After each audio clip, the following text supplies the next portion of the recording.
you're here. Where is that sound? Oh, it's coming through my YouTube. That's stupid. Because I'm stupid. And it's been a stupid week. It's been a stupid weekend. Why? Oh, because New York sports are burning, or New York seems to be burning down. I'm gonna need to drink for this one. Loaded intro. I mean, at the beginning of the week, the Yankees beat the Red Sox, so that was good. So You were saying, I said at the beginning of the week, the Yankees beat the Red Sox. They lost the first game and they came back to win 2. So they wanted to give Toronto a 2-game head start. You know, and I'd rather lose really bad than lose by a run, you know, in the bottom of the 9th. So now we come home and we have Rodon. And Rodon doesn't lose at home. He's got the left thing going. As long as we're not Rodon. Oh, no. It's all good. You know, and if you're talking about other New York sports franchises, well, if you're a Jet fan, it's been a really always weird... next year again. Do you know that the Jets are besides being winless, they're the only team in the entire NFL who has not gotten a turnover this season? Do you know how hard that is to not get at least one fumble or an interception through this many games already? I mean, that's just pathetic. And I don't know, perhaps like truck drivers near their former quarterbacks, maybe they could take a stab at it later. All right, we could talk about Mr. Sanchez as well in a few minutes. I'm sure Dave has things about that as well. But we also have the New York Giants, who started off kind of good. The Dart looked like he was going to be the hero of all time. And, well, then the Giants became the Giants. And, you know, they found a way to lose. But, Dave, did you hear about the Mark Sanchez incident? Not until like a few minutes ago. So I'm kind of catching up and just finding out about this. Do you want to go over, like, just summarize it? Yeah, we can do this. So Mark Sanchez was the former. Yeah, he's one sports figure who I do know a little bit about. And for our less sports inclined audience, Mark Sanchez was the former quarterback of the New York Jets. Now he's a hospital patient. He was in some kind of drunken altercation with a truck driver whose truck, it seems he might have possibly, again, allegedly had gone into. He got stabbed this weekend. He got maced too. It's like bear mace, which from means the guy. And here's what I have a problem with. Let me. And, you know, Sanchez was a great college player also. He came to the Jets. They got in the playoffs with them. It's the last time they've seen that in a long time. But anyway, Mark Sanchez has had a pretty good career lately. You know, he does the games on Fox, and that's why he was in Indianapolis. I don't know exactly what happened and why he was in the back of a restaurant for whatever reason. The truck driver was like one of the used oil guys who comes and they take out the used oil from the restaurant. Somehow there was an altercation. Now they haven't really talked about what happened, and it's kind of crazy to me. Now, if I had to put things together, and I'm certainly not a police officer nor a detective, I'm going to say that somehow Sanchez's vehicle somehow must have been blocked by this guy. And this guy probably said something to hey, I have a job to do. You can wait a few minutes. Probably not in a nice term. Sanchez is drunk. He's probably not used to people talking to him like that. I'm putting this together. Sanchez is drunk again, and they start fighting because I think at this point they start filming each other on video with their phones. On what each one is saying to each other. So that's the 69-year-old truck driver who was on the other end of former NFL quarterback Mark Sanchez. Yeah, but here's the deal. This guy stabbed Mark Sanchez and sprayed him with mace or bear mace, whatever the hell it is. Like, I don't know how this came to this. I'm going to assume this guy wasn't answering Sanchez nicely. And look, I'm not taking Sanchez's side. I think Sanchez probably was an arrogant, drunken, belligerent moron. And he wanted this guy to move. This guy has a job to do. So obviously he's not going to move until he's done doing what he's going to do. And, you know, when you're drunk, you do very stupid things. This guy held his ground. Did he fear for his life enough to stab Sanchez and spray him? Maybe. You know, I'm not against this guy either. Like I said, I'm sure Sanchez was a jerk, which is why he's being charged. And obviously, they have video, the district attorney and stuff. Those guys, they have they certainly have video of what happened. You know, I'm sure this guy probably could have been nicer also, knowing the guy was a drunk against him. But then again, if you were a 69-year-old truck driver who was on the other end of doing his job, who was not just at the other end of a former NFL quarterback, but a drunken former NFL quarterback, like a no fear of anything man coming at you, I too might be in a position where I might be fearing for my life. Or you could have said, there's a big 6'5", 6'6", very large human being asking me to move my truck. And you could have some brain power there and say, you know what, give me a minute, handle it nicer. I'm sure this guy wasn't nice either. I'm sure this guy provoked somewhat. And again, he's there doing his job, you know, but I don't believe he's like, oh, hold on, sir. Give me a few more minutes and I'll get this done. I think it was probably a few F-bombs thrown in there. F yourself. I have something to do. Go F yourself. Again, I'm not there to tell you that, but I'm just imagining. I've seen things in this world. I've been around. I mean, that being said, too, I've also been around and see things, and I know that drunks are not typically the most rational people. No, absolutely. I mean, Dave, what is your take on based after I've just kind of given my not knowing more, I think that's probably more or less what happened. Why is that picture like public? Who's taking pictures of this guy at his worst and making them? It appears on Fox 59 and CBS 4. Oh, so they had investigative reporters go to the hospital the way news people sometimes do. And at this point, like, we've seen literally just about everything else with this man. I don't think the blurting out his eyes is doing much to not reveal his identity. More stuff should be blurred just for, sensitivity, and I don't know that we need to see that. I don't know. Did he get that beaten after he pulled the knife and stabbed Sanchez? You know, after he sprayed the mace in Sanchez's face? Like, I don't know. If you stabbed me and you sprayed me, I'd probably want to kill you as well. Again. And by the way, just for anyone else viewing as well, unlike most of late night, I will announce we are not a news show. We're not trying to report the news. We are people who spend a lot of time in bars and music clubs and stadiums, and unfortunately, we're in these. And look, I've been in a few bar fights in my life, many more than I'd like to admit, or really rather have been in. But drunk people are stupid, and they say stupid things, and as I get older, I will admit I have less and less patience for it. So I understand this guy. I do. And again, I don't know exactly what happened, but I have a feeling how that went down. That's all. Look, Dave, you are a comedian, so you face hecklers, and you have certainly seen the world differently than many. Like, how do you handle? You're also a martial artist as well with this perspective. Well, yeah, and so your confidence level at least is very strong. But I mean, when that kind of confrontation, have you ever been challenged when you're on stage? Like, has anybody ever rushed you or in any way had an issue? No, leaving the club or anything?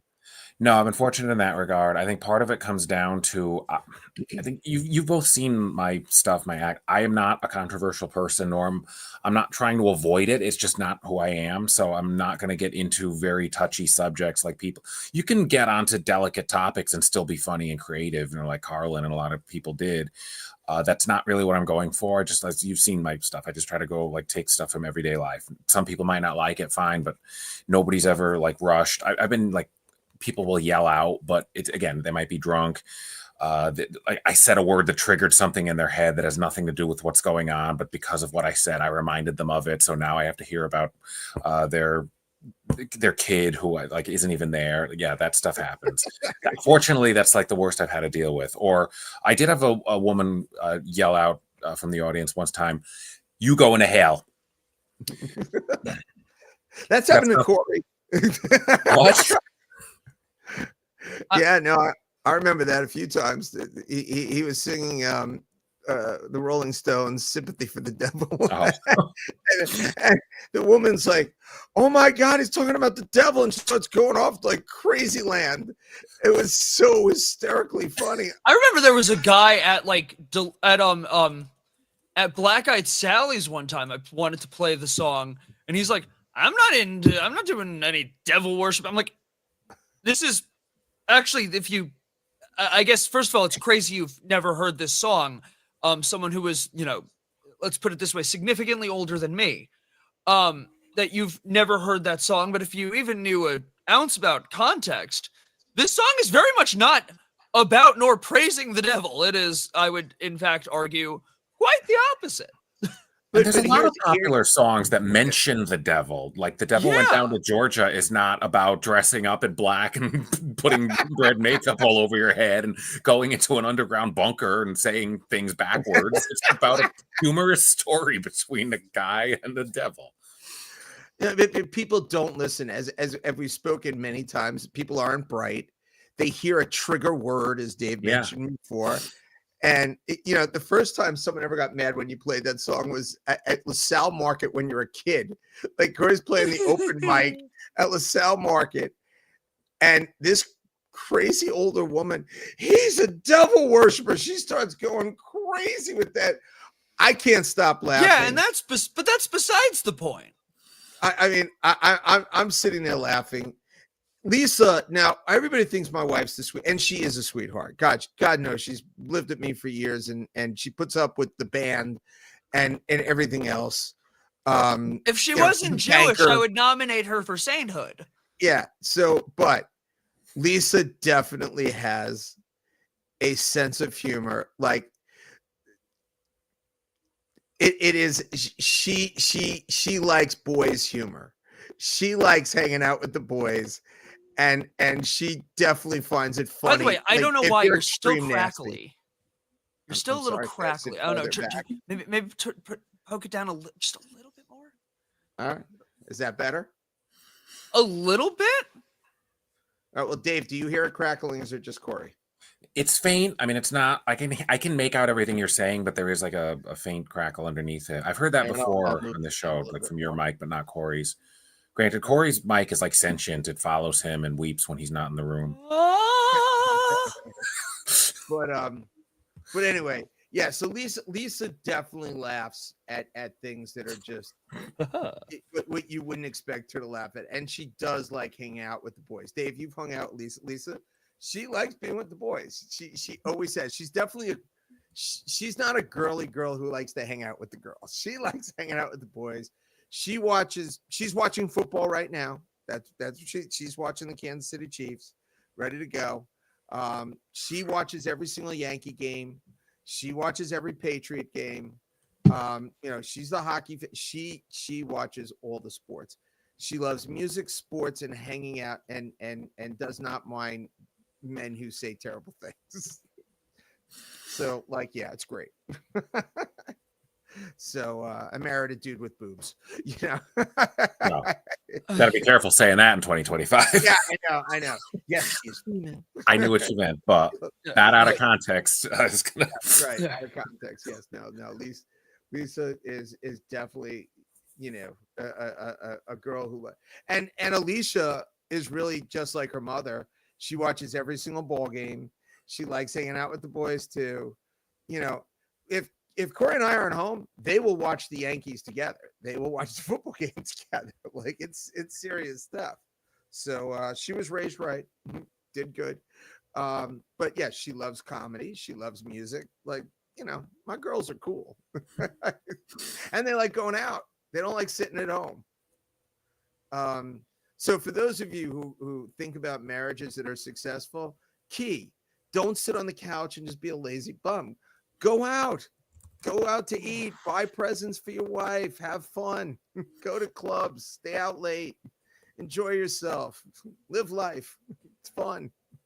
But don't have as much fun as Mark Sanchez. Yes.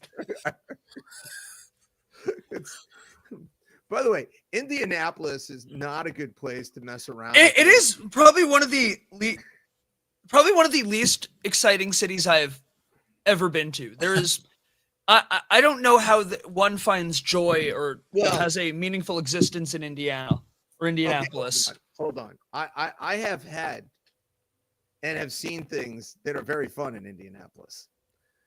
I worked for a company that's headquartered for many years in Indianapolis, or right outside Indianapolis. I have witnessed, I have been to there's like a college weekend every year in Indianapolis where young college students go to Indianapolis and cause riots. There's usually a few people that die that weekend. It's quite crazy. I have seen men that I've worked with. There's a big giant fountain in the middle of Indianapolis, right where the Westin Hotel and the big stadium is. And I have seen grown men, one who was a former pro football player, another who was a college football player, derobe and jump in the fountain with some young girls that they met at a sales convention. So I will contend that I've seen some very funny things in Indianapolis. But as you recall, Mr. Mike Tyson did not have a good night in Indianapolis once. He had to spend a few years in jail because of it. And they prosecuted him very hard. Very hard. Although I feel like those were probably like this, your story and the Tyson thing were more related to the people who happened to be in Indianapolis. That could have happened anywhere. That just happened to be where these people were at the time. There are a lot of bars in Indianapolis. There are more bars than probably Nashville and New Orleans. And Mark Sanchez is behind a few of them. Yes, right now he is. Yes. Wow, Chris, it's the drinking game. Every time you mention his name, you do a shot. But you know, Indianapolis, I'm not going to say I haven't had some fun times. Also, I think I've told you guys the story. The day I almost had a heart attack was in Indianapolis. Huh? So we were at the Hyatt Regency Hotel. The time before the Disneyland Hotel heart attack. Yeah, that was the COVID one. This one. Wait, how many heart attacks have you had? I didn't have any, but I thought I was having one. So I was honored to be asked to be on this marketing council for the company that I had worked for. And I'm there with why do you put the stupid thing? He just started the story. He didn't establish himself as such. He was honored to be a distinguished member of the marketing council. Okay, I was a younger rep. Wasn't canonized. Right. I was a younger rep at the time with said company. And the president of the company invited people who we thought had good ideas and were good marketing people. So I'm on this council. And for those of you who have stayed at Hyatt Regency hotels, you know, they have the elevators, the glass elevators with the big open atriums that go up 27, 30 floors or so. So that was where we were staying. And for whatever reason, our rooms were not ready. I remember that when I get married next year. Also, yeah. Yes. So in any case, we we didn't have our rooms ready, so we started the meeting. And then there happened to be an FBLA meeting going on, the Future Business Leaders of America, young high school students getting to go to Indianapolis. So what are they doing? Using the damn elevators and stopping them and making it that no one else in the hotel could use it.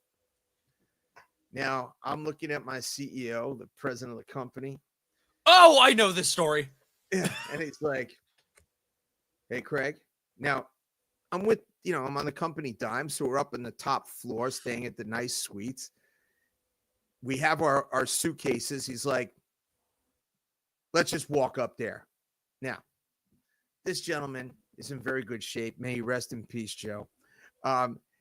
He starts running up the stairs with the suitcases. So I'm a young guy at this time. I'm probably 27, 28 years old. He's probably in his late 40s, early 50s. I got to go up with him. And I think we're on, if there's 32 floors or 34 floors, whatever the hell it was, we're going up all these stairs.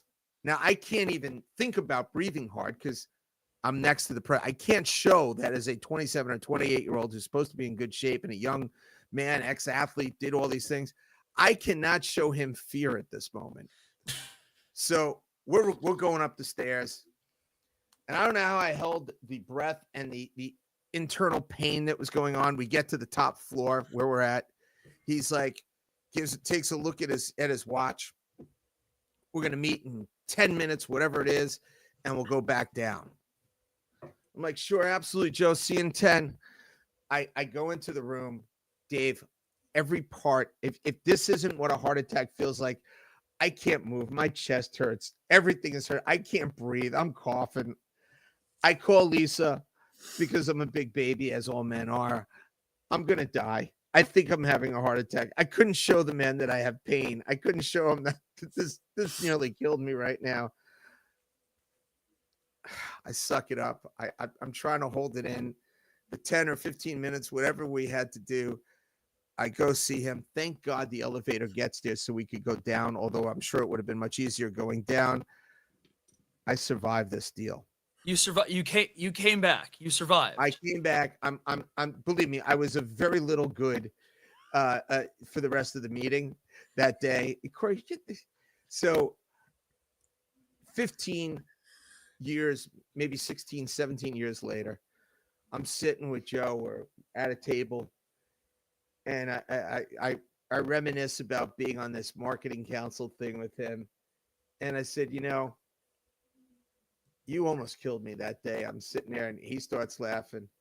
He goes, Craig, I almost died that day. I went in there. It's like there was no way I was going to show this stupid young punk that I was going to be tired of this. He's like, I called my wife also and said I was dying. So that is my greatest memory of Indianapolis. And again, Joe, rest in peace. He was a good dude. And yeah, no. So my memories of the Westin Hotel. You want to know my greatest memory of what the hell it is? You want to know my Indianapolis memory? What will never I will never forget that was where I found out where Amy Winehouse died, and that's about the most significant memory of Indianapolis. Actually, going to the stadium. That was cool. The Colts cheerleaders. You met the Indianapolis Colts cheerleaders. No, yeah, I absolutely did. At the time, I was a big Colts fan, so that was pretty neat, pretty cool. But also it was where Amy Winehouse died in my head. She didn't die there, but that's what I think of when I think of Indianapolis. I was just going to say, so your memories of Indianapolis shouldn't be bad. I mean, you got to meet there are pictures with you and the Indianapolis Colts cheerleaders, with your arms around these young ladies. There is pictures of this with you wearing a Peyton Manning a shirt or a jersey. I don't know where that picture is. I don't know. Listen, I am trying to scroll as fast as I humanly can. To pull it up. Yes. So somehow Amy Winehouse was more memorable than that. Yeah, I was going to say there's something so wrong with you. Well, the Amy Winehouse event happened after the stadium trip. I'm still, baffled. At IHOP, I don't know the time. I was where there is a very cool restaurant called Earhart's which is where Mike Tyson got in trouble. That's how his night started.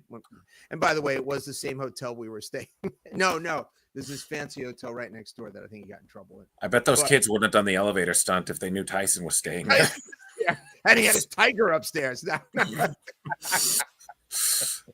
Can you imagine being stuck in an elevator with Mike Tyson? He might, the conversations, he might chew your ear off.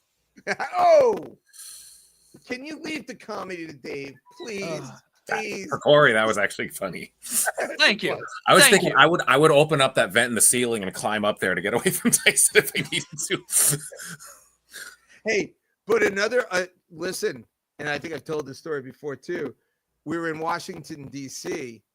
and so if I ever get kidnapped, and I know I've told this story before, evidently one of the top nuclear physicists in the world is named Craig Riemann.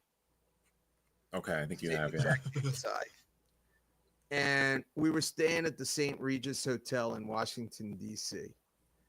And they see the card, and I guess that guy must stay there, or maybe he has a lot of points, and they misput who was what.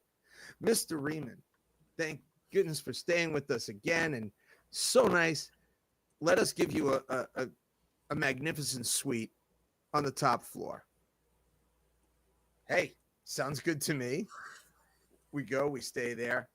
But the next morning, we get out of the hotel, and into the elevator is this. There he is. Oh, when I was young and thin. Oh, you ate there? What is this? I was okay. What does Facebook? What does Facebook say? Yeah, no. July 24th, 2011. Oh my God. You look like the guy from All American Rejects in this picture.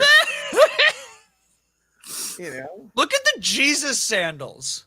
I'm looking. I think you had a chance. I'm reading the comments on my Facebook. Oh my God. And they're all about the sandals. It's ridiculous. Should have cropped it a little then and posted the rest. Apparently, but the mandals. I hope that's not the first thing people see. There's 4 stunning women here, and everyone's looking at your feet. Yeah, and literally a bunch of teenage guys were looking at my feet. Weirdos. Show. Oh my God! By the way, scrolling through these photos, does anyone remember planking?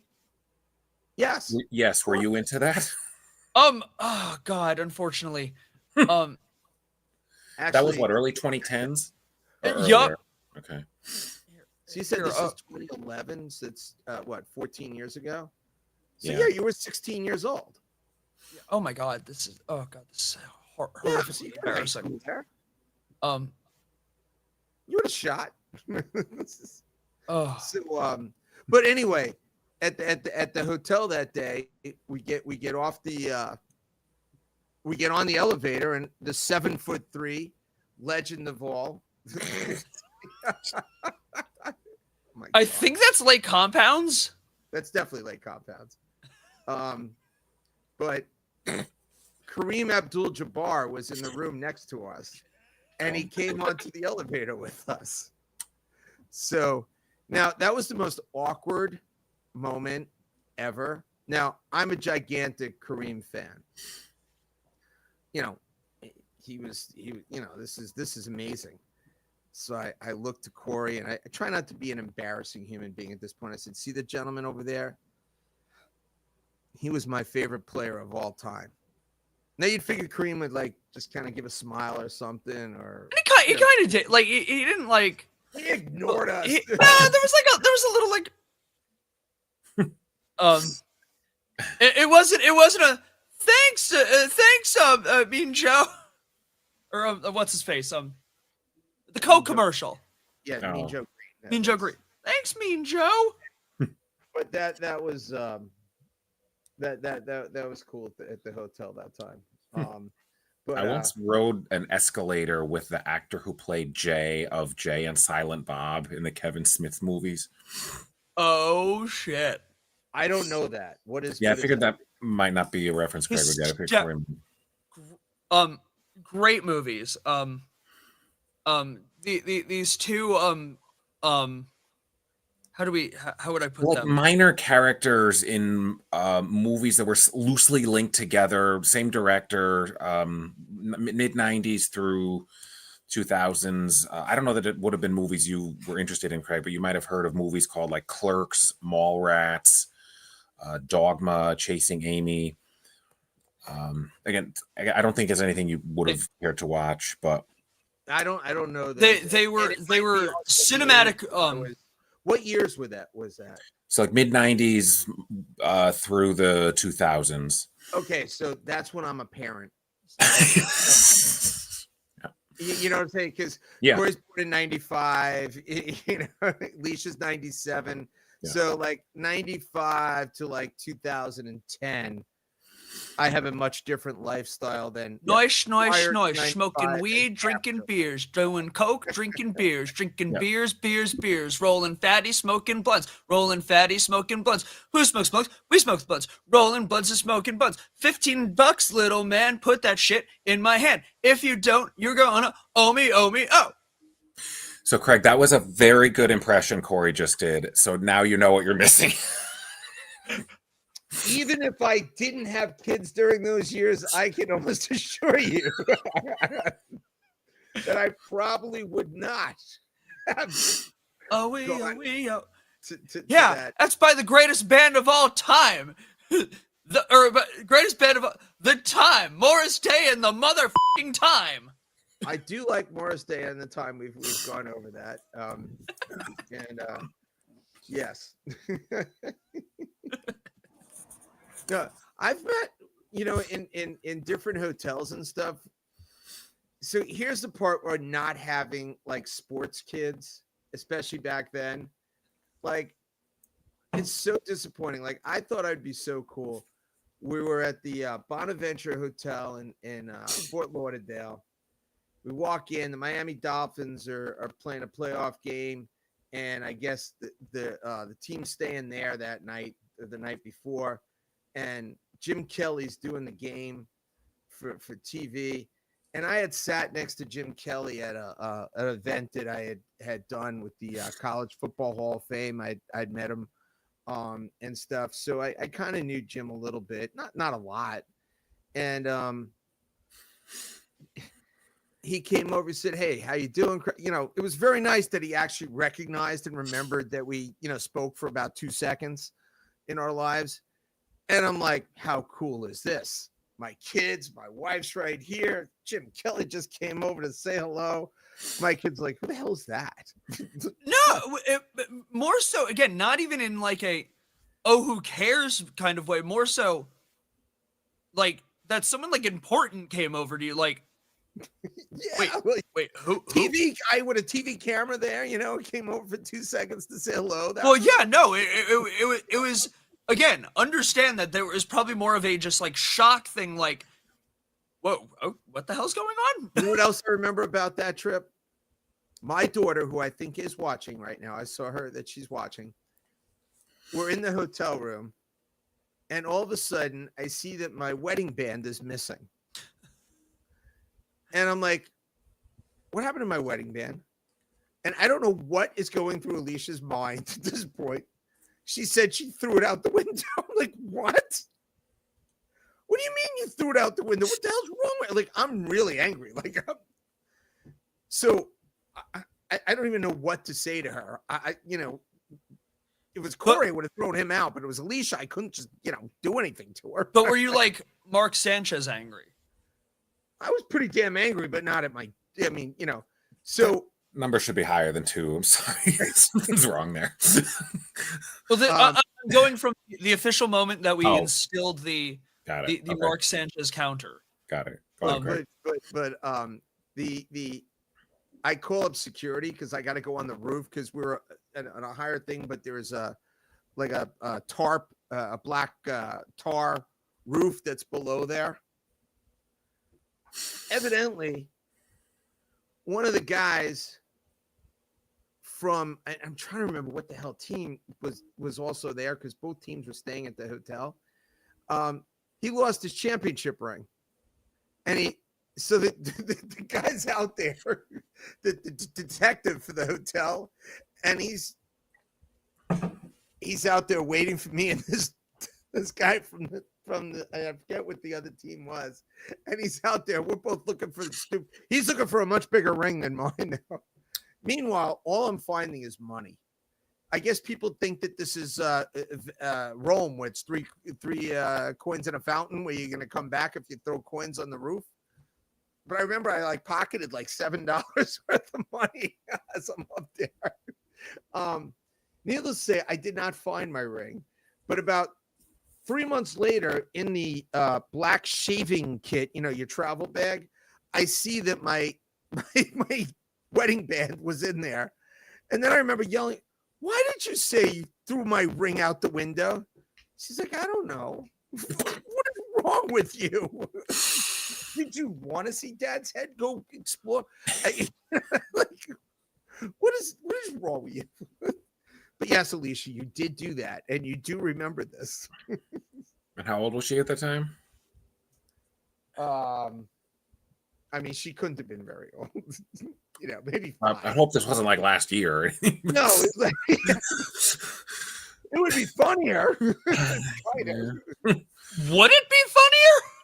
I don't know. I'd like to think so. I don't know. But yeah, I would have been a lot more impressive to her in front of her if Jim Kelly said hello to me in front of her now. So at some point this week I'm gonna have to fix that mic. I feel like there's static going through my brain. But I remember that from recent weeks. It's not new tonight. Maybe it's that's actually highly disappointing. It's probably the cord. Not necessarily. Quite possibly. Okay, when I'm saying the mic, I'm saying the whole shebang. I would just say it's probably the XLR cord. Now, of all the things in this house that we have like what 400 or 500 microphones and probably 1,000 XLR cords, and we have like the highest quality XLR cords made by mankind. How is it that we would not fix this? I guess it's kind of like the carpenter who's because you don't think about it until we're like on the air. And as anyone who, didn't get the invite on Facebook, will know, I was pushing this one until the last I felt like the creators of South Park on this one. I was pushing it to the limit here. I was, waiting until the last minute for this one to air.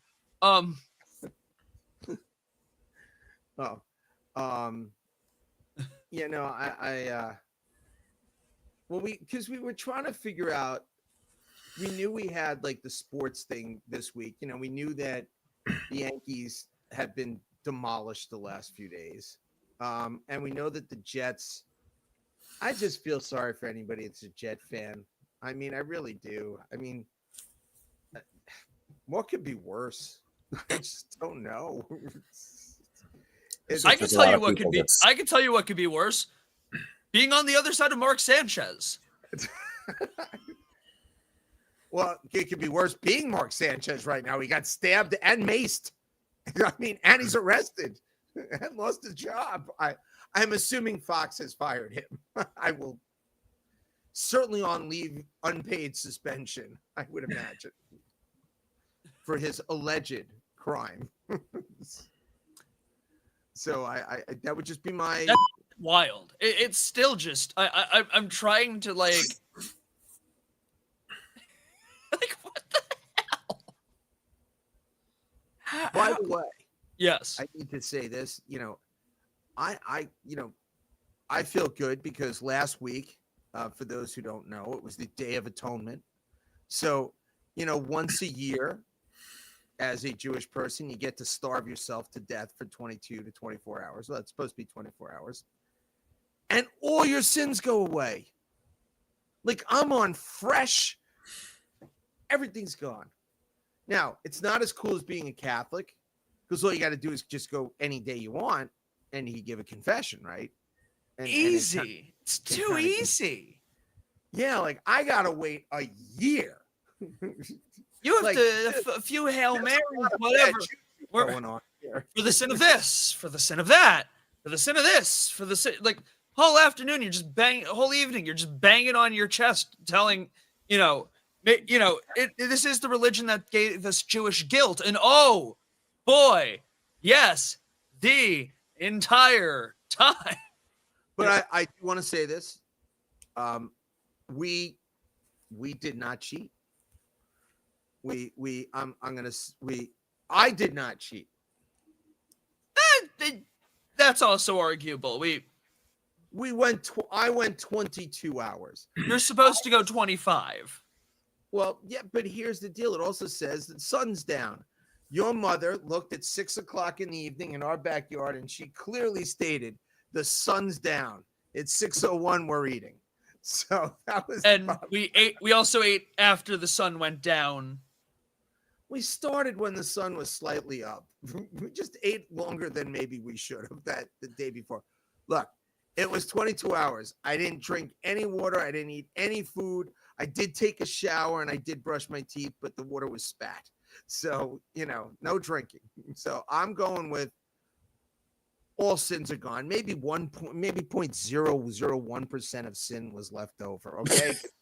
But for the most part, I feel 99.9% sinless. So it's like Jewish sourdough bread. You got to leave a little bit of the last loaf to get the exactly. Yes. There, so it was. So I was watching a thing on YouTube. How Yom Kippur might actually be the most represented Jewish holiday in TV and film. It's not Hanukkah and it's not Passover, and we're going back to the first talking film. Okay, get to the point. No, that is the fucking point. Wait, I'm confused. No, it was just genuinely interesting. Like literally, Al Jolson's the jazz singer. The opens. It's Yom Kippur. There's so many. Your favorite show of all time, Miss Maisel. The opening of the entire show begins where Yom Kippur serves Kol Nidre. Yeah, it was fascinating though. Right? Are you still to that point where you never watched Mrs. Maisel, or you did? Me? I saw like one episode. I liked it. I just didn't continue. How, as a comedian, can you not watch that series? That's exactly how. No matter how well acted it is, my life is comedy. I don't want to go home and watch comedy. Well, again, I'm not saying I'll never watch it, but I got to tell you what. One of my favorite series of all time, and up till the last season. The last season was a little anticlimactic for me. A lot of times, these guys, they go a season too long. But I have to give Mike Bondra 100% credit on this. He was in it? No. Wouldn't surprise me. No, Mike kept telling me, no, I'm telling you, you're going to love Mrs. Maisel. And the sound of Mrs. Maisel sounded horrible to me. Who the hell wants to see a series called Mrs. Maisel? The marvelous Mrs. Maisel. I thought the marvelous Mrs. Maisel. I was thinking about, what was that Mrs. Twizzle, or with the yellow Miss bus? Frizzle? The magic school bus? She sounded like Miss Frizzle to me. So I was like, I didn't want to watch it. You mean the animated version of your mother? Yes, exactly. I grew up with Miss Frizzle, Ruth Riemann, so I didn't need to see that. So same logic for me. Kind of. He convinces me this is a great show. You got to watch. He's like, me and Sue watch the show. It's a great show. I was like, all right. Usually Mike gives me good information. He's telling me watch a show. I convince Lisa that we have to see this show. Then I see Mrs. Maisel is a hot chick, and she's funny as hell. And we get sucked in. We just start watching. We can't stop watching the show. And then there's a lot of stuff there that I kind of understand, which again, it's kind of like Seinfeld for me. I grew up on Long Island with people that acted I grew up in the town next door to Jerry, right? He's from Massapequa, I'm from Wantagh. I'm watching this Mrs. Maisel thing, and I'm like, I went to the Catskills. I get this stuff. I lived in a Jewish family. I understand. How is the rest of the country getting obsessed this with story? this? Now, the comedy part is phenomenal. And here's the part that's really cool. They mix real life. Like Lenny Bruce is a character in the show. Yes.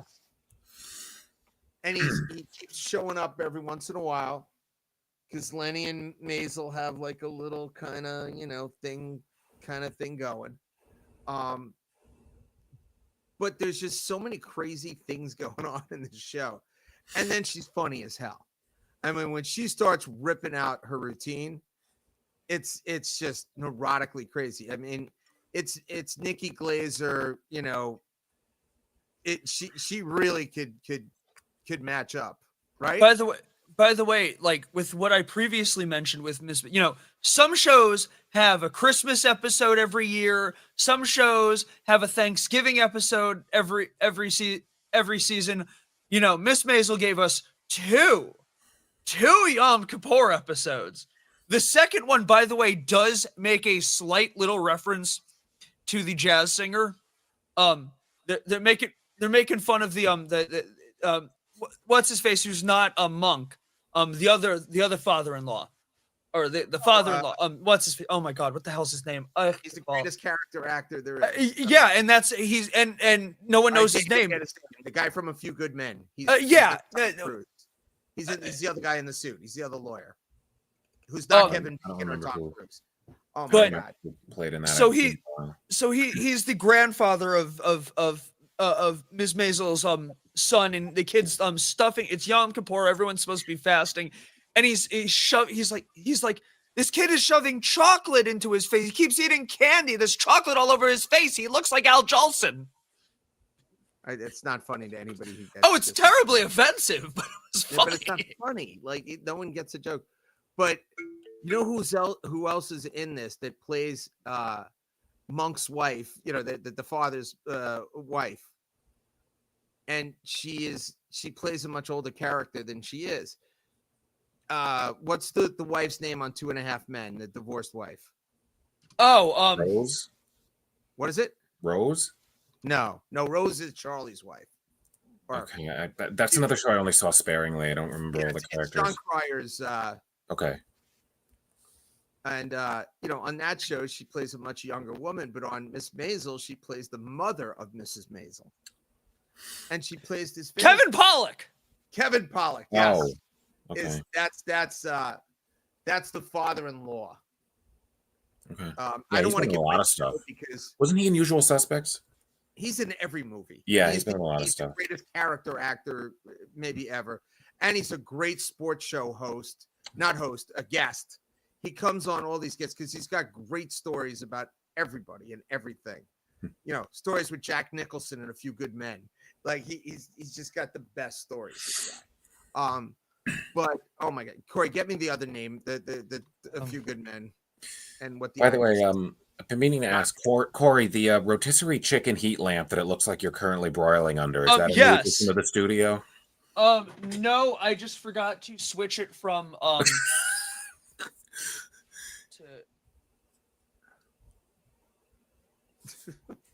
There we go. That looks like a little less satanic. That's good. We were talking about the devil earlier. I didn't know if that was a theme. And then I also forgot to turn my swinger lamp on. By the way, Cody threw it out there. It's Judith. Judith, there we go. Oh shit. Which, by the way, there's that one episode. Yes, thank you, Cody.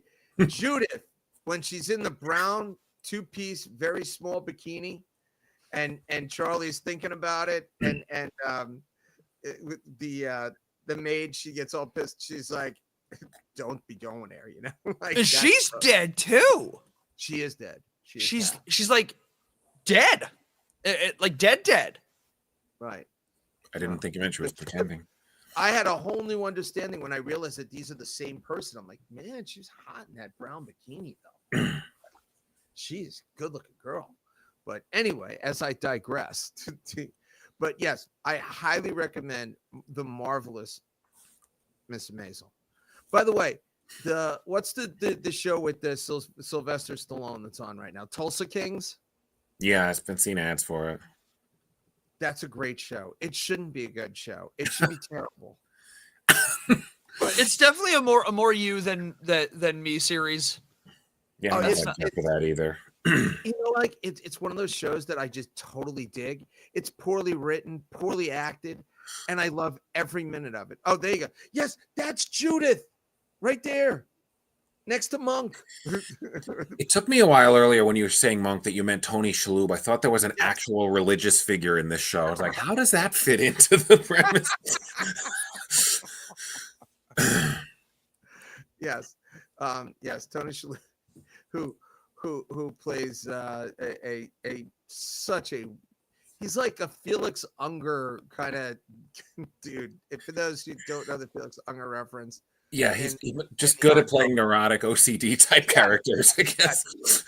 It just continues to play that exact same part. But Tulsa Kings, that is my favorite show right now. Lisa and I have to watch it every single week. I missed it yesterday. I need to watch it today when I get off the show. But yeah, it's Sylvester Stallone. He's great in this show. Like I said, it's terrible writing. It's awfully acted, but it's mesmerizing. Dana Delaney, who got she's a good actress. Yeah, she's a good actress. Like she plays it. Like everybody's good in it. It's just like I said, it's like an old ABC back in the day.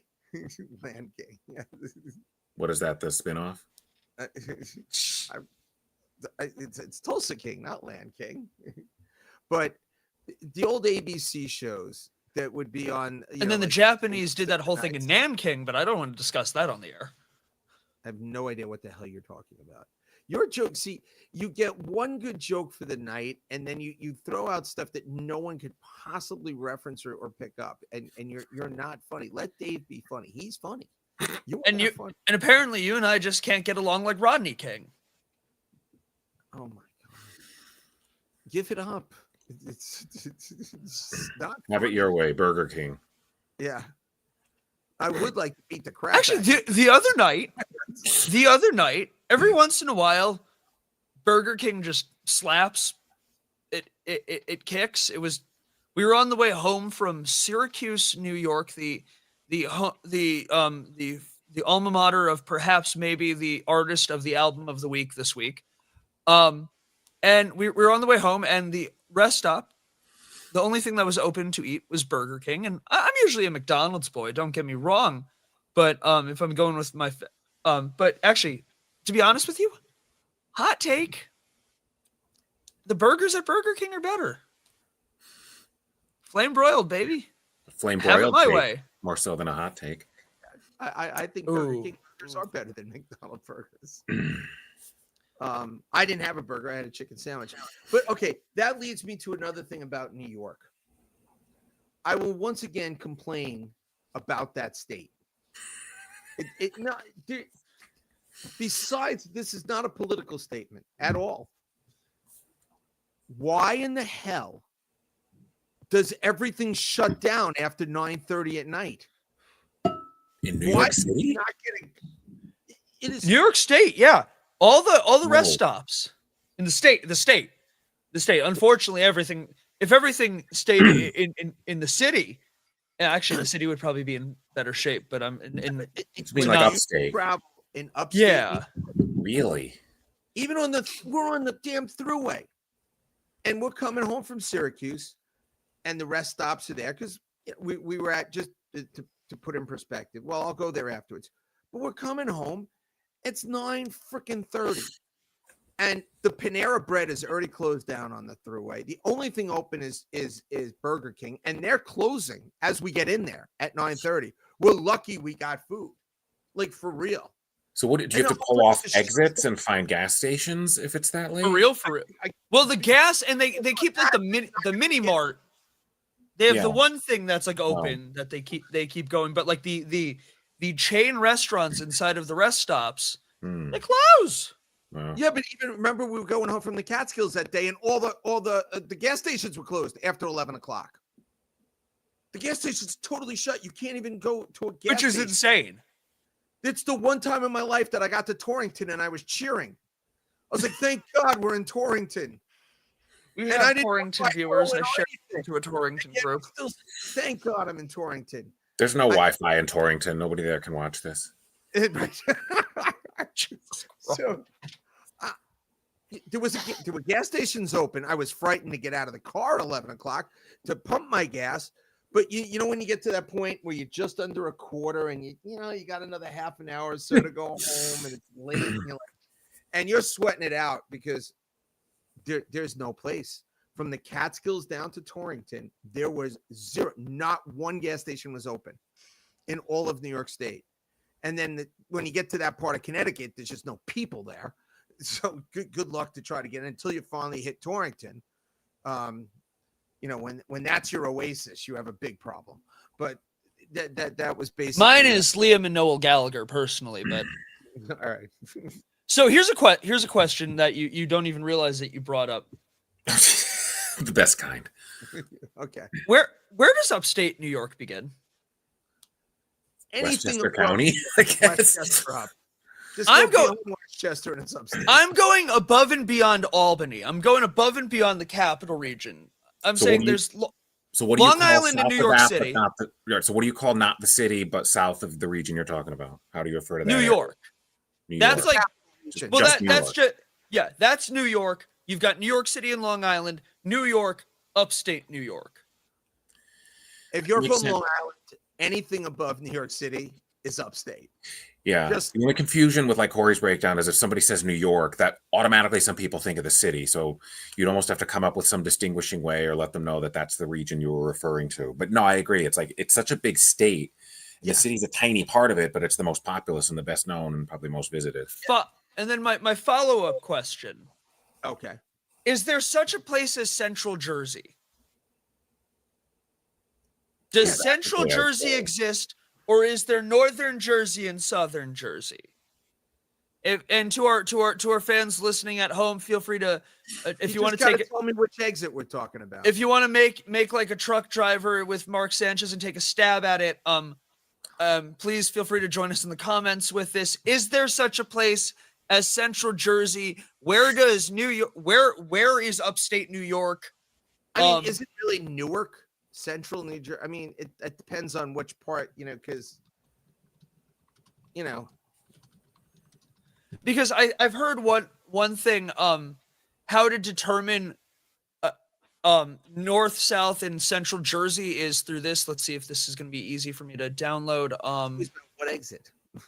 Well, yeah, what exit? But like region wise, here we go. Off of one factor. That being, oh son of a bitch, I'm gonna have to like do the file for this. What do they call that sandwich in New Jersey? What do you call it depending on where you're from?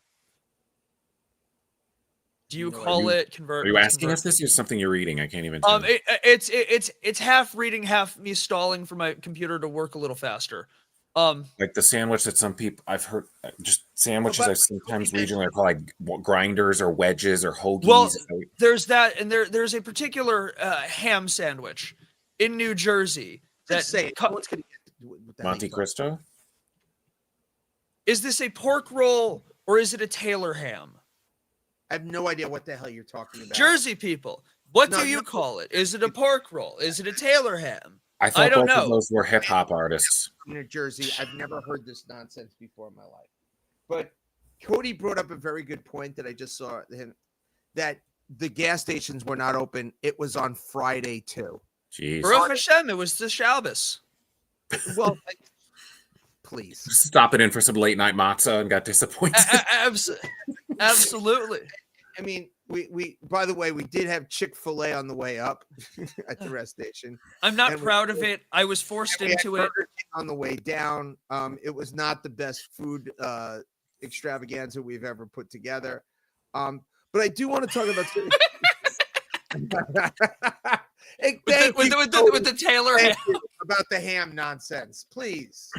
So, yes, but by the way, that drive is one of the easiest drives in the world for a 4+ hour drive from here to Syracuse. Because whenever you got to cut through the Berkshires, you need to come out by Lee, Massachusetts, by where the outlets are, and you jump on 90. Like that first hour doesn't take any energy. It's like, and then really you hit a tiny maybe bit of traffic or construction in Albany, And then from there on in, it's just straight road. No problems. Just go straight up. It's all there. So very easy 4+ hour ride. No problem at all. But the so we went to Syracuse. Corey and Cody played a Dilem duo gig. And what was the name? It was it was the Northeast Power Sports Show. The Big East. The Big East. Big East. The Big East Power Sports Show. And there was some cool stuff there. I mean, some of those snowmobiles were just amazing. There he is.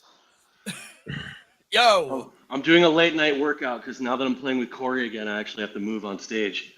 And I'm old, so. Yo, Jaffiel. Yes. Welcome. So, yes. Hello. What was your interpretation of that gigantic expo, that building we were in? Well, I thought it was. Hang on a second. I thought it was really cool. I mean, I don't think it was any of our main interests, but I thought it was cool to like kind of see some of this stuff. I think Craig, you and I talked about it. It was like one of those things where if we weren't playing, I don't think you, me, or Corey ever would have ended up at a Power Sports Expo. The hall was beautiful. It was like a giant arena. Yeah. I thought it was fun. Enormous. Yeah. There was a sphere of death. There was a sphere of death. And no, I mean, everybody, I think we were all a little, not hesitant, but with stuff like that, you never know like how the crowd's going to react or stuff. But I think pretty early on, Corey had a good read on it. And then, by the end, we had some people up on stage singing with us. And it was it's a fun thing. I like playing upstate New York, which I would have to agree with Corey. To me, anything above Albany is upstate. But Craig, as a New Yorker, I guess you would have the final say. Well, no, I mean, look, all the up till Albany, that Albany area, Troy, Albany, that they call that the capital region because hence the capital's there. Yeah. So, and I guess you put in like Saratoga and Lake George kind of in that little spot there. But I hadn't been to that area, that specific spot in a long time. And I remember going, so Dave, just, it was at the, where the New York State fair is every year. Okay. So they had redone, I mean, this building, it couldn't have been more than 2 or 3 years old, right? You could tell which buildings in that like campus area were the original or older ones. And this one, I think, Craig, again, you and I were talking, they couldn't have been more than 10, 15 years old, even at that. Yeah, no, I think one of the girls told me it was only a few years old, like 2 or 3 years old. It wasn't. But there's some of the other buildings that have been there for like 100 years. Yeah. It's basically the Big E. It's just the New York State version of the Big E. But yeah, there was some cool stuff. But let's talk about the sphere of death.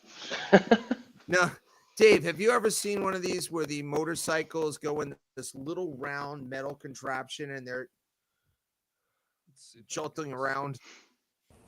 Yes, I have seen that. They had this young lady who was the MC to do this. And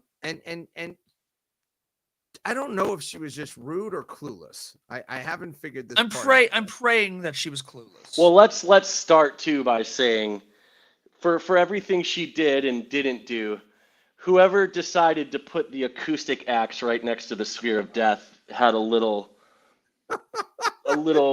confusion in their mind, I think, when they made that blueprint. Because we should not have been next to one another. But yes, nevertheless, I think she was probably clueless. And I also got the impression she might have been stressed out because during that first show, the bikes got messed up, so they kind of had to audible. But yeah, she could have played it off a little better. So it's the other thing about the show, their show is only 12 minutes long. They did 3 shows using the exact same jokes and the exact same act 3 times in a row. But you see that we're on the last song, and I get we have a time schedule. Audibly on the last song. It was announced we were on the last song. she could have waited 2 minutes or even a minute to start making her announcements and putting on the same song that she played 3 other times. That was what I forgot don't to care ask about you guys that, because I had my monitors in my ears. But when I took them out, was she playing music during our set? Yes. At the weigh-in, Oh, yes. that's okay. So, because when I took it out, obviously it was after we were playing and I heard the music. But then I was wondering, I'm like, well, I had my headset in, so I never heard if she was actually playing it over us. The last 2 minutes of all 3 of the sets, she's playing music and making announcements. And look, the one announcement I'm cool with, but you didn't need to do that until we were done. And again, she was playing at 4, 6, and 7:30. Well, they added another one too, didn't they? Because the first one got screwed up. Yeah, something like that, right? Because they did like a 7 and then a 7:30, right? So they added the other one in there.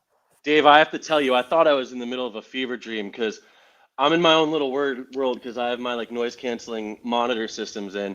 And to my left is Corey belting out a beautiful acoustic rendition of I Will Always Love You. And to my right's this half naked woman on a dirt bike yelling something into the microphone. And it was just a wild place to be. Just a wild place to be. I never thought I would be in that situation, but this is why I'm in the gym. This is why I'm in the gym at 9 o'clock on a Monday. Yeah. But no, it's wild because Corey hit the note and everyone was like, yeah. And then I went above the note. Yeah. Mainly because I'm also a petty bitch and, well, it's just like, I'm not having this. At that moment, yes, Corey got the competitive vibe. He's like, you know what? If you're going to start doing that, then I'm going to hit a note that's just obscene. So we more obscene than the outfit she was wearing. She covered up though after the first. I wonder if someone told her to. Yeah, there we go. Yeah. No, it was cool. It was just wild that it was right next to the acoustic stage and and also in a place that wasn't ventilated. Yeah. Hey, see, I thought you were crazy about that. This is a Oh no, I had a ripping headache the rest of the evening all the way home. That's probably just because and because we're on the air, I'm going to refrain from the joke I made that evening. Yeah, because it was stupid. And just completely out of taste. When did they let the motorcyclist out of that and put the hamster in? Well, that's the other part of the gig. After she does the same joke each time. Oh, there's something wrong with the bike. Oh, yeah, Craig. Remember, I had to ask you. I asked Craig. I was like, "Is this real or is this part of the show?" Craig's like, "No, they've done it 3 times." I was like, "Oh, yeah. Oh, what is it? What is wrong with the bike? Oh, we're not getting enough applause. Everyone, put your hands together." Dude, that's also like the great thing about now because between the Ativan that I'm on and the noise canceling in-ear monitors, I'm in like fucking space during these shows. I do not know what the hell is going on outside of what we're playing. So it's like I'm like catching up after the fact. I'm like, oh, I didn't even know that happened. God, and the beer was like stadium price beer. I'm like, honey, no, you do not get to charge me $12 for a Budweiser tall boy. Not today. No, ma'am. No, ma'am. Anyway, but yeah, so she used the same joke, but then she gets in the middle of the spear of death, and the bike is going around it, and then the guy takes his helmet off when she's in there, and then they're like holding hands as they're going. It's like it's really cute. It's like I don't even get this right now. Personally, I just want no safety. And Cody, you made the most important thing. No safety warning. There's a ton of little kids there, and like, what's real? It's really good without saying, "Do not try this." No, don't try this at home. Taking your helmet off on the motorbike in the literal sphere of death. Yeah, normally I would be like, oh, that's not an issue, but this generation worries me that's coming up. Oh, yeah. Very much so. Especially because all the little kids, I got to say this, every time they went on, the entire place came to a standstill and everybody moved over there. So to their credit, it was good to have those guys. Like the booking people did a great job bringing those guys in there. Like, you got to give credit where credit's due. Absolutely. I'd be curious to see what kind of crowd they drew on this Saturday. Because like you said, we started at like the 5 on a Friday and it was building up towards the end of the night. But I also like because that was a very large room, and I would say probably half of it maybe was taken up by like vendors. It Yeah. wasn't full by like any means, but Because the thing is a gigantic stadium. oh yeah. It's huge. It's probably bigger than the Carrier Dome. I mean, in all honesty. Maybe so, yeah. It was cool. They had like a jumbotron. It was a very cool event, and everybody we met was super nice and super Oh, yeah. helpful. It's how you'd want something that size to go. But no, I By the mean, way, we got a 5-star review, Cody. good. We See? did get a 5-star review on the bash from the event coordinators. So that was really nice of them. What other band can get you a 5-star wedding review and a 5-star Power Sports Expo review? Now that, huh? That Solid point. if we ever come across two like dirt bikers in love, dude, we've got it made. We've got our I feel like our we've played that crowd wedding there. before. Cody, what is the greatest wedding of all time that we played? Not that was the weirdest wedding of all time, though. The swinger one? Swinger Yes. wedding on a pig farm. Oh yeah, I always forget to mention the fact that it was on a pig farm because I just get hung up on the fact it was a swinger wedding. A swinger wedding at a pig farm. And I don't even know if to be fair, I think Corey, you guys knew, and I think you told me, but I don't think I like registered it, and I was just like, wow, everyone here's super friendly. And then Oh yeah, they were. and then I was like, wait a minute. So swinger wedding on a pig farm. That means couples marry other couples, or they marry the pigs. No, They because could- I went over and hung out with the pigs and the horses, and they didn't seem too bothered by the whole thing. So Were they the bridal party? I'm just trying to picture this event. Well, some of those people, it was hard to distinguish, but that's besides the point. So okay, it's this large. I'm not going to mention the town because I don't want to get the people or anybody, whatever. We've done no, that I don't. before. Yeah, I don't think they would care because We'll say if you're that gonna it do was- something like that, you're gonna own it. You own Yeah. that, but You already So- trashed Torrington. Yeah, right. Well, that deserves. I mean, come on. Well, because it has nothing to do with the town. I just don't want the people who own the big farm, and no, I don't no. like and all the swingers per se. Yeah. So, we'll say this: it was in Michigan. We'll say it's Yeah, in there Michigan. we Yes, go. it was in Michigan. so we're there, and it's just very interesting. But I don't know if Cody goaded Corey at the pig farm to sing this song. Goated. Yeah. goaded me? Craig. That cannot have been a coincidence. That can't have been a Or coincidence. Corey thought this was a humorous thing to do. But what song, Cody, do you remember Corey playing at the swinger wedding? An incredible version of the Rolling Stones. Can't always get what you want. So think of this. At a swinger wedding, this idiot plays. Well, I think it was a combination. I think they had requested Rolling Stones, and I think I partially was like, "Hey, we should play this song." But I don't. It And I thought definitely it was again pre 2022, man. I'm a little foggy because that was a weird time. 2010 to like early 2025 was a wild time. hey, and Wasn't again, Jesse drumming that day too?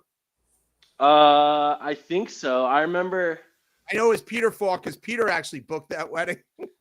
Yeah, well, Actually, Peter. it was the Peter was referee. always amazing because Peter would always just have the most beautiful women around him. Like Peter's a great guy, but Pete always dressed like kind of like he just got out of working in an Work. IT department, and he would just be like, "Oh, I got this run coming tonight," and I was like, "Oh, cool," and then this like Brazilian model would walk in, and Peter would be like, "Oh, that's my friend." I was like, "Oh yeah, that's my friend too," and he's like, "No, really," and then I'm like, "Oh, god damn it, man." And we'd be playing. It wouldn't matter where we were. We could be in New York. We could be in Massachusetts. We could be wherever. We're playing in these crazy places. And Pete always had a friend. Yeah. And these beautiful women would show up. And he'd be like, what the hell is going on? But then he would like try to play it off like, yeah, I met her. She had, her boyfriend or her husband wasn't a good guy. And, I'm just trying to be there for her. And I'm like, all right, this shit's working.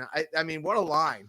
Just Yeah. you're the man to cry on. yeah, those are definitely great ways to end up like Mark Sanchez. How are we only at 6, even with the starting point you referenced? Yeah, I know. It's gotta be Gentlemen, higher. I'm going to bow out because if I don't return home to my lovely wife momentarily, I'm going to have to ask Craig and Corey if I can sleep at their house. Yes, we have a But- mini house for you if you need it. I definitely foresee myself spending a night or two in that. But great to be back on, guys. I hope to jump back on for a full one shortly. But much love. Awesome to Hi, be playing Sid. together again. Dave, great to see you. You And too. I'm going to tune in for the rest of the show, so be on the lookout for my my comments. And Corey, after the high holidays, there's no need to bring up ham and pork. It's disrespectful. But later, boys. Peace. Wait, he was not home? That is the fanciest gym I've ever seen. Yeah, no, that's in his complex. I thought he said he had to get home to his wife. Well, I'm assuming that it's in the complex. He has a gym in the complex. Oh, okay. It's a really nice, brand new complex that he was over in camp. So, he works out in the library. What the hell? Yeah, no. I think it's. I think they have that there. So he's just got to go like upstairs. Is that where the wheel of death is, so we can get some motorcycle laps in before bed? Hey, listen, you're married to a Jewish woman, it's always a wheel of death. Corey, print that. Wow. Listen. Depends on how the wind is going that particular moment. Yes. Listen. Wow. Okay. Okay. I don't see the problem with it. Your mother will agree. But back to Syracuse. The Orange Man. Oh, you know what? That was the other thing. Remember going home? All of a sudden, they shut down the whole highway. There was like that giant accident. It was like smashed car after smashed car, and then we had to get off. And that truck got smashed up, kind of like Mark Sanchez. Yes. Will this go down as the Mark Sanchez episode on YouTube? Tonight's show is sponsored by Mark Sanchez. The USC graduate, Mark Sanchez. Craig, you're giving him carpal tunnel. He has to keep up. I know. I gotta stop. So,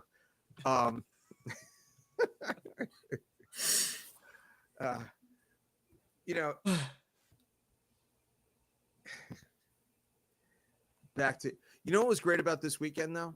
All we had was the Friday show. I was home Saturday and Sunday. I got to go to Temple Saturday morning. That's unheard of. That was your highlight.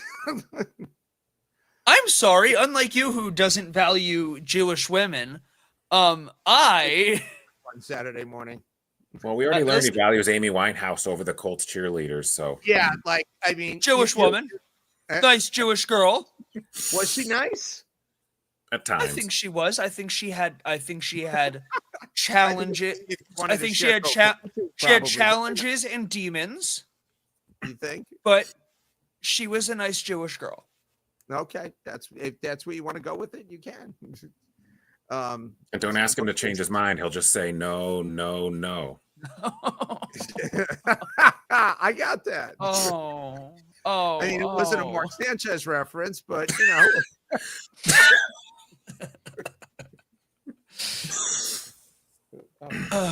walking by. She wanted to do it all. Oh, we're so getting canceled. We're so getting canceled. Canceled from this. Do you think the FCC would come in and how great would that be if the FCC wanted to cancel us? That would be the greatest accomplishment of all time. Good publicity for the band, if nothing else. Oh God, yeah. I mean, that would make us so popular if we got canceled by the FCC. Apparently, that's the move for ratings. Gets attention. He will not. Do you know after the BBC banned the single "God Save the Queen" by the Sex Pistols, the single went to #1 in the UK. Ugh. Which that's actually kind of impressive when you think about the main broadcasting service of the entire United Kingdom banned the single from airplay. It still ended up the #1 single in the country. I don't care. It means nothing to me. Sorry. He just means you're going to have the #1 podcast in the country if things go Right, haywire. Could we get on that? We do compete with Kill Tony on Monday nights. Oh, yeah, but you can watch Kill Tony whenever you want. And I did see that guy from Kill Tony on Saturday. Cam Patterson is on Saturday Night Live. Is that where he's from? I don't even know. I did see SNL. Okay. So yeah, he was I'm not blank or anything, but I like rocks. That was this guy 9 months ago was the guy who was talking about having rocks in his pocket and again like actual physical like geologically speaking in his pocket. But and now he's a Saturday Night Live cast member. Sounds about right. Your explanation was just so not interesting nor funny about him. Like, I think you were trying to be clever, but no, I was trying to be as non-offensive as I can in describing who Cam Patterson was. What the hell you were talking about? You know what? Maybe it's better off that way. Another Jay and Silent Bob. Well, I would give another reference. Why on this night would it be different from all others? But but that's probably better than a Mark Sanchez joke. So, but yeah. So this weekend, Corey, you're gonna make some dough, but you have an easy weekend again. Yes. Well, no. It was made more difficult, but that's okay. It was going to be the easiest weekend, but now again, I'm making some money, but I will also, risk my health and sanity. Yeah, two shows. Oh. Yeah, no, it's not an issue when it's 2 shows. It's the fact that they're 2 shows a few hours apart from each other, and when we say like one ending at one time, which is going to be, I'm going to get home at like 1 a.m, and then my stupid ass decides to be that guy and go do the freaking Hartford Marathon in the morning.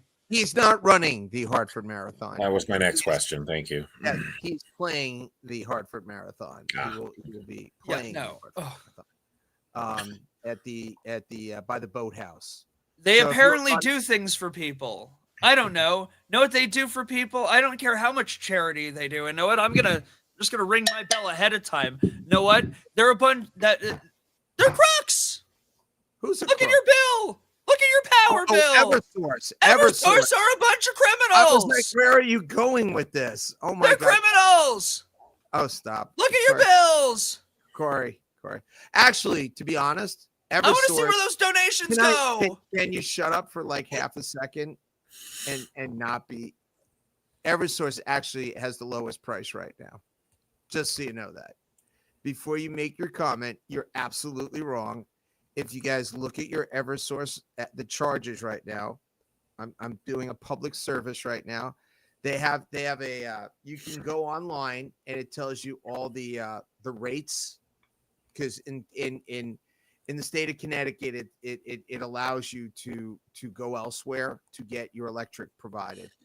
And actually, right this minute, Eversource is the lowest price of everybody. I don't know when it stops, if it's December or January when they put a new rate out. So you're giving wrong information. Eversource actually is the lowest price. Mark me on it.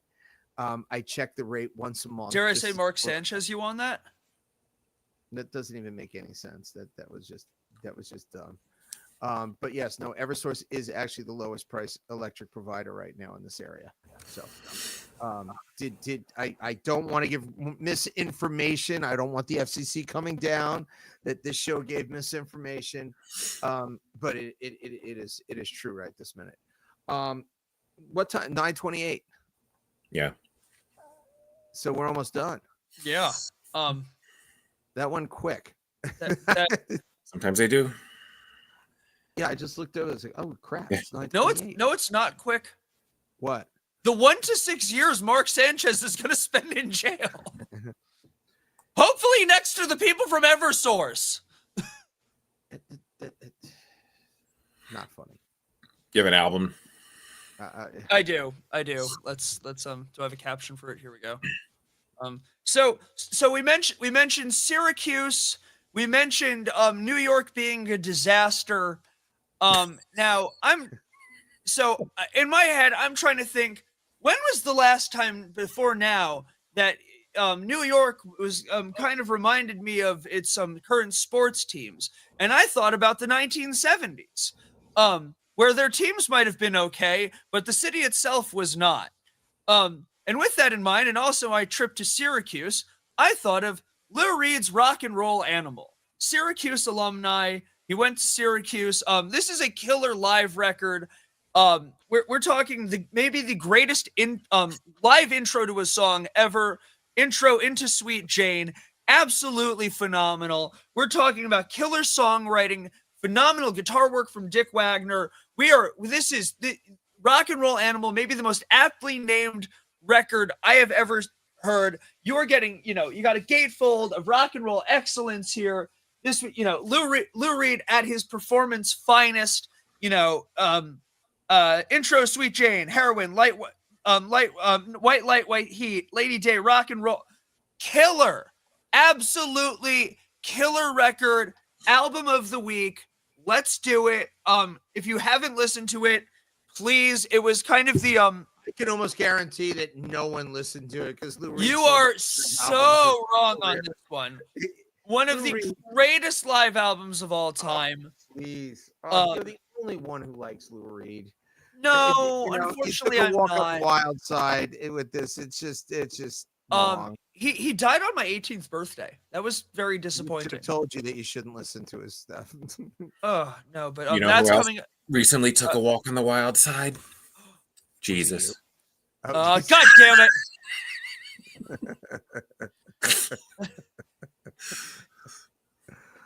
Luckily, I didn't increase the counter, so we were still there. Stop. Craig, Corey, you're depreciating the value of that if you pop it out all the wrong time. You mentioned Jesus. I guess, but I wasn't talking about your dad. Yeah, no one would for that. It's so stupid. It's going to lose all its value. I don't want to see that happen. Yeah, don't let the value die. Speaking of which, stock market's still doing well. All right. Dave, where are you going to be this weekend?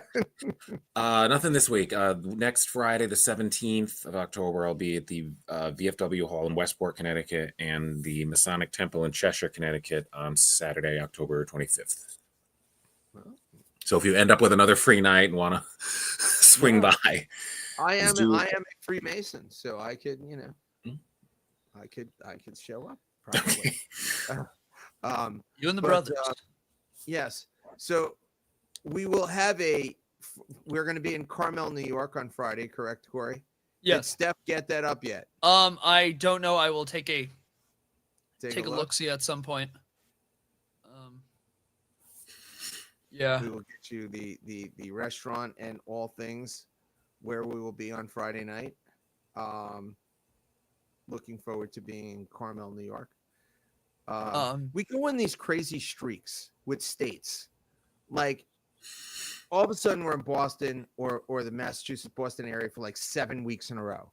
And then all of a sudden we're in the Catskills or what I would call upstate New York, Westchester County, whatever, for like 6 or 7 weeks in a row. Or the Philadelphia, Southern Jersey area. It's just weird that we grab these pockets for a certain period in a row. Pork roll territory. Yeah. But we will also be at the Hartford Marathon by the boathouse. So I think that's like the half marathon goes to the boathouse area. Is that correct? Usually, I think so.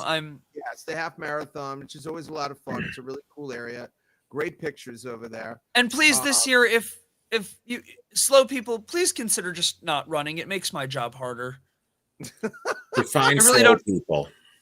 The people who I have to continue playing for the extra 25 minutes because they're like so behind the crowd, and like you're only making it more dangerous for Hartford because the number of cops that have to wait for your slow ass to get to the point like 20 minutes after everybody else, like you're the problem. Your set is contingent on the pace of the runners? Oh yeah. So it's not at the end of the thing. It's not at the beginning of the thing. again, what a waste of money. They have musicians throughout the thing going, and no, what? Actually, it's not a waste. No, what? From everyone that's ever talked to me about it, it's not. I know how much they appreciate it because you're playing, and they're like, yeah, but they're not really listening to you because they're trying to get their personal records. No, you're so wrong about the whole thing. It's actually really cool at each mile mark that when they actually, it is cool. It is cool. And they start and they cheer and they say thank you as they go by to all the performers, and it's really neat. But yeah, at the very end, you start having there's the last 10 or 15 who obviously didn't train at all. They're I don't know why they decided to do this, or maybe they just had a really bad cramp or something. So they're doing it for charity. They're doing it to be good people. Right. So you end up staying at your post like an extra 20, 30 minutes because, and again, if it's, and also you can't really drive while they're going. They block it off until they have the, right. You're there, your car is there. You can't get out because the roads are closed. So until they finish running and the last police officer goes, you can't leave. But I always enjoy it. I think it's a lot of fun, and I think that the runners really do enjoy it every single time. I enjoy going every single year. Now, if it's 30 degrees below zero, I will not enjoy it. I will absolutely tell you that. I don't think it's supposed to be, so you should be all right. And it's a full marathon? Yeah, it's a 26.2 or 3 mile marathon, the whole one. But I think that where we stay, we're in the half marathon side. Okay. So we get a lot of, at the beginning of the race, when the really good runners come through, we get a lot of the college guys that, just graduated college. They're probably 10,000, 5,000 meter guys that are doing the half marathon. And you're the running guy. Can you qualify for other, can this be one of your, is the Hartford a qualifier for other races? Yeah. Again, I don't know this shit. Yeah, so anytime you run a marathon that you get a qualifying time, because you need those to get into the New York or the Boston or the Chicago marathons, or heck, even the Olympic trials. If you have a specific time, if you meet it, you can use this. That's wild to me that the Hartford Marathon can help you qualify for the Olympic trials. Why? It's legit. I know it could just be because it's right by I live outside of Hartford, so to me, Hartford's just it's Hartford. It's a good old Hartford. But we used to do they used to have the Long Island Marathon. Same exact thing. If you qualify, you qualify. Is Long Island long enough to have it as a marathon? They run around a mall 52 times. Roosevelt Field alone could probably do it. Waiting in the going through all of the through JFK Airport. You can go through. Hey, it's big enough. It's the purple sign. We're following the purple sign. Run on the track next to the tram that takes you from building number 7 to building number 12. So we left one time. Next week, let's talk about airports. Why? Because know what? It's a problem most of us have to deal with. And they're all so different. We could all come up with some airport stories. I would imagine. So join us. Yeah, definitely. Okay, that's now a thing now. We are now definitely talking about airports. So by the way, the restaurant that you'll be playing at on Friday night, it's the Great Blue Heron, Heron restaurant. That looks good. Check out their website. The menu looks good. I'm excited about that. Absolutely. Where is it? And Corey will be playing Carmel, New York. Yeah, it's 311. It's restaurant Route 311, Carmel, New York. Corey will be playing from 7 to 10 p.m. That evening. So yeah, I'm excited about that. It's the Hamlet of Carmel Hamlet. So what was I gonna say? But yeah, their website looks really cool. It's right on the water, it looks like. So it should be a nice time. What we should do also is make sure that we bring the charged, so we don't, don't bring the ET22. Yeah, no. Bring your fenders. So do you know who's from Carmel, New York? No. Captain Lou. Captain Lou Albano. Captain Lou was a resident of Carmel, New York. Love Captain Lou. He's the only one here that looks like now one of the Stranger Thing kids as well, Caleb McLaughlin. What couldn't have been one of the main characters? I think I know most of those names. Well, they're all like 35 now. Well, yeah, no, which is horrifying. New season's going to start soon. They're going to have kids. It's been so long since that show aired a season. I've never seen one episode. I have no idea. It was really, the first season was really good. The second season was like, okay, cool, we're back. And like most shows, the third season, I was just like, what the hell is going on here? Wait, real quick. I know I'm delaying this. So my friend Keith, his brother Connor, and I, we attend an annual Halloween party. He's actually hosting the Halloween party, and we usually have some kind of theme-ish thing going on costume-wise. Last year, speaking of Captain Lou, we do we were all different wrestlers. And this year, he's a big fan of the Lord of the Rings, so I will be going as Gandalf. Now, because he's short and I am not, so it's going to be very funny. So I haven't watched the Lord of the Ring movies in 20 years. That's about how long it takes to watch them. Yeah, so I found out. I forgot how, like, there is so much going on in these movies. Like, I am trying to remember who's who and why are we going here and, where's Rivendell and why are we there and why do the elves hate the dwarves and whatnot? There's just so much to unpack. That was how I felt watching Game of Thrones. Like, I haven't seen them. Yeah. I don't even remember why they're mad at those other people. Yeah, by the end of it, you're like, how did we get here anyway? Yeah. So, yeah. With that in mind, let's have a more solid ending to Dilem-Monday. Remember, I've got my birthday show coming up on November 8th at the Talcott Mountain Collective. We will be donating to Gifts of Love. Bring food to donate. And with that in mind, donate to your local food bank and please enjoy every sandwich. Thank you guys so much. We will catch you next week when we are talking about airports.